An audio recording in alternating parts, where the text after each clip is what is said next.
Have you ever imagined being underestimated because of your appearance or the way you dress? For Andrew Myers, a humble 72-year-old man, this became a humiliating reality when he walked into a luxury car dealership.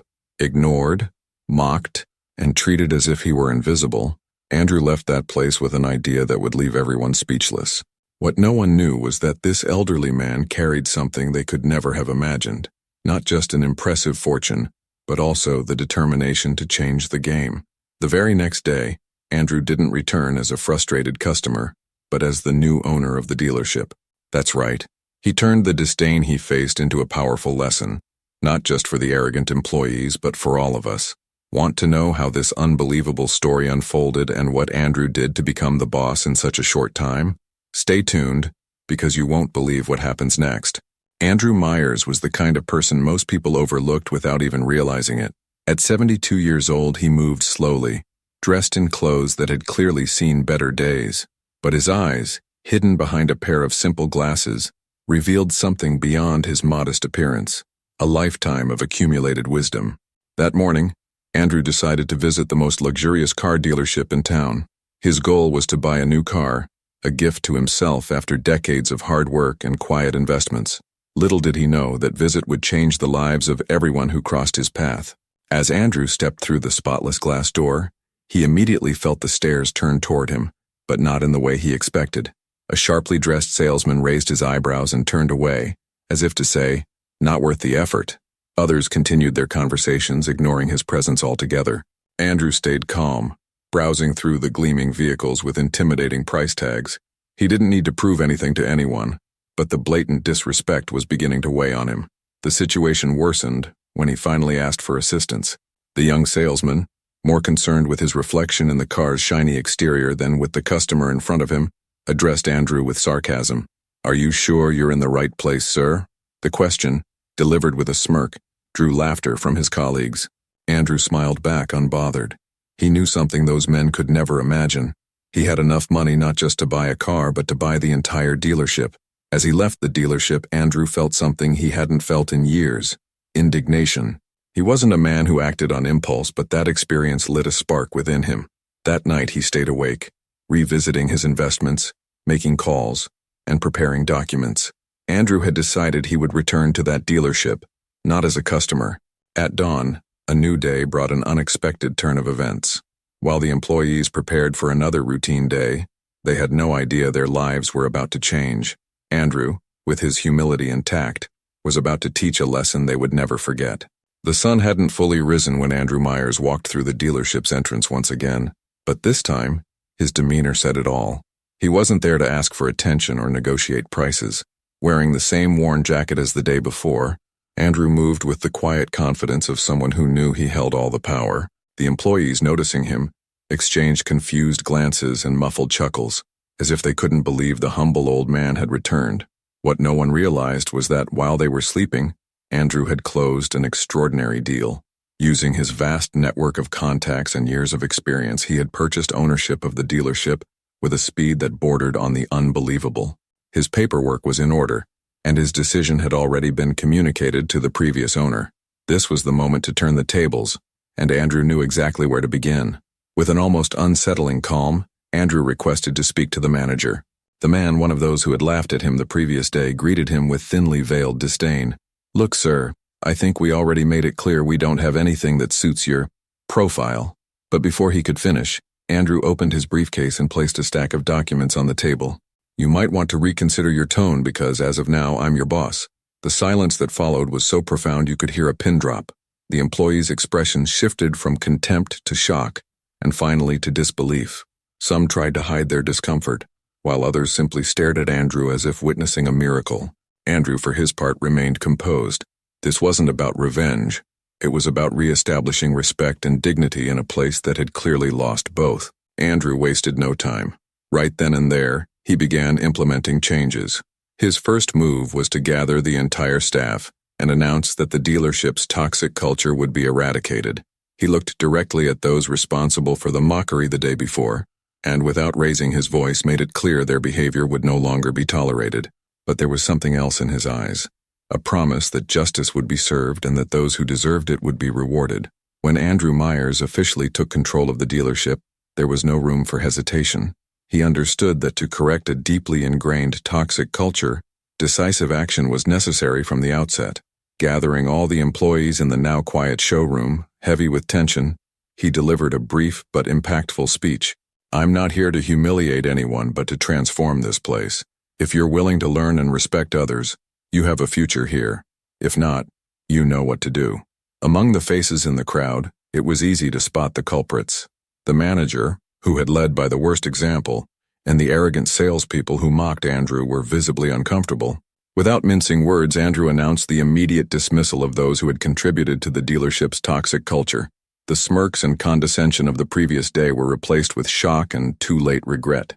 His message was unmistakable. Respect would now be the foundation of everything. Yet amid the tense atmosphere, there were also glimmers of hope. Employees like Laura Bennett, a young salesperson who always treated customers with kindness and patience, saw an opportunity in that moment. Andrew didn't let her efforts go unnoticed. "Laura," he said, calling her forward, "you've demonstrated the kind of attitude this place needs.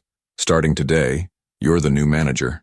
The surprise on her face drew applause from her colleagues, and for the first time in a long while, the showroom buzzed with positive energy. Andrew knew that true change wouldn't happen overnight. He was only at the beginning of a journey to rebuild the dealership, but the impact of his initial actions was already palpable. Gradually, the employees began to realize they were working under a different kind of leader, someone who not only spoke about respect, but lived it in every decision. The dismissal of the previous leaders was painful for some, but for others, it was a relief, a sign that things would finally improve. As Andrew walked through the showroom at the end of that transformative day, he didn't wear a smile of triumph but one of quiet satisfaction.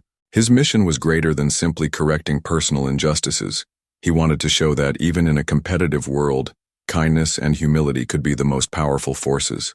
And at that moment, the dealership's showroom was already beginning to reflect his vision. The days that followed were marked by a visible transformation at the dealership.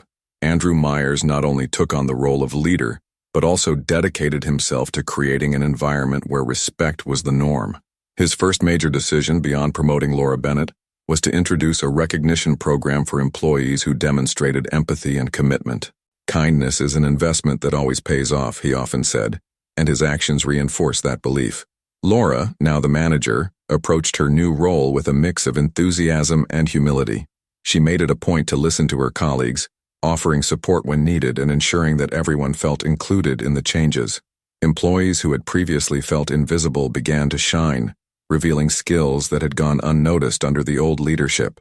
Andrew, with his calm demeanor, observed all of this with quiet pride, satisfied that he had placed his trust in the right people. Among the many employees who benefited from the new leadership, there were particularly moving stories. One was that of Carlos, a young apprentice who had nearly quit due to daily humiliation. With the shift in management, he began receiving guidance and encouragement, eventually becoming one of the most promising salespeople on the team. Andrew never hesitated to praise those whose potential began to flourish. He believed that offering opportunities was as important as addressing past wrongs. However, not everything was smooth sailing. Some employees still clung to remnants of the toxic culture, and Andrew encountered resistance at times, but he never raised his voice or acted with hostility. Instead, he treated those moments as opportunities to teach. "Kindness isn't a sign of weakness, but of strength," he often reminded them, and his words began to resonate with even the most skeptical staff members. The new atmosphere at the dealership soon attracted external attention. Customers began to notice and comment on the improved service, describing their experiences as more welcoming and human. Andrew knew there was still much to be done, but seeing the first signs of transformation motivated him to keep going. While his ultimate goal was to create a lasting legacy, he also wanted to prove something to himself, that it is possible to change the world, starting with small acts of kindness. Under Andrew Myers' leadership, the dealership evolved from a toxic environment into a shining example of how positive leadership can transform lives. He didn't just change the rules, he changed the hearts of the people. Customers who once felt intimidated by the pomp and arrogance of the staff were now greeted with genuine smiles and authentic interest in helping them find what they needed.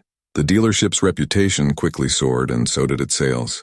Andrew made it a point to be present in the daily operations, walking through the showroom and engaging with each employee. His approach was simple yet powerful. He listened more than he spoke. By paying attention to the ideas and concerns of his team, he gained their trust. Many, like Laura and Carlos, finally felt they were part of a workplace where they could thrive without fear of judgment. Andrew knew this was the secret to building a truly committed team. Additionally, Andrew invested in training sessions that went beyond technical skills. He brought in experts to teach about empathy, communication, and workplace ethics. If we want to be better, we need to understand that every customer is a person with a story, he often said. This philosophy began to shine through in every interaction, and it didn't take long for customers to return, some even bringing friends and family, recommending the dealership as the best in town. But Andrew's impact extended beyond numbers. He started attracting attention within the local community, receiving invitations to speak at events and share his story. Business owners and leaders from various fields wanted to know how he had managed to transform something so deeply flawed in such a short time. Andrew, in his characteristic humility, always attributed the success to the team and their willingness to embrace change. "I just planted the seed," he would say. "The rest was everyone's hard work." In the end, the transformation was so profound that the dealership became an example not only for its industry, but for any organization where leadership matters. Andrew, however, never boasted about his achievements. He remained the same humble man, strolling through the showroom in his old jacket. His journey stood as living proof that power and humility are not opposites. They can and should walk hand in hand. Andrew Myers' story isn't just about an incredible twist of fate. It's a powerful reminder that humility and respect can transform any situation. He didn't seek revenge. He sought justice. He didn't act with arrogance to prove a point, but instead used his position to create a better environment for everyone. Now it's your turn to reflect. How do you treat those who, at first glance, may seem to have little to offer? Could you be unknowingly judging someone capable of changing the world around you? Share your thoughts in the comments. What would you have done in Andrew's place? And if you want more inspiring stories like this one, don't forget to subscribe to the channel, hit the notification bell, and share this video with someone who could use an important life lesson. After all, we can all learn that kindness and respect are always worth it.